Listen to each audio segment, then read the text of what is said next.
And guys, for this video guys, hindi ko na lang kung saan ako naroon ngayon. May creek pa sa tabi ko. Yan, creek ko. Tubig. Natapos lang ng malakas na bagyo dito sa Pinas guys. Bumiyahin na ako kasi kailangan na wala ng pambili ng pagkain. Pero ngayon guys, naabot ako ng ganitong karga. Pakita ko sa inyo yung karga ko guys.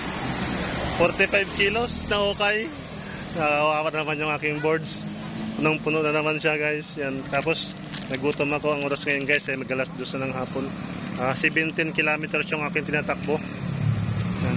Pang tawid gutom muna guys. Kita ko sa inyo guys yung karga ko. Guys, yan. Yung aking karga.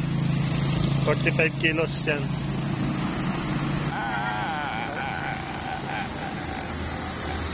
Laki niyan.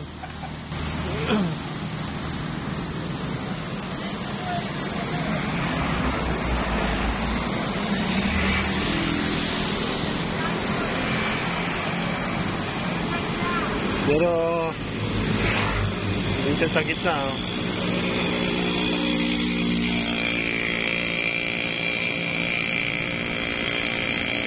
probinsya tayo ngayon guys. Nasa probinsya tayo ng South parte ng Laguna.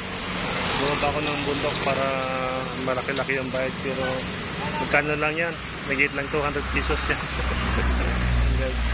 Ito guys, nakainin ko ba itong aking pagkain pang tawid gutom. Pinakita ko lang sa inyo guys yung karga ko na ukay na 45 kilos.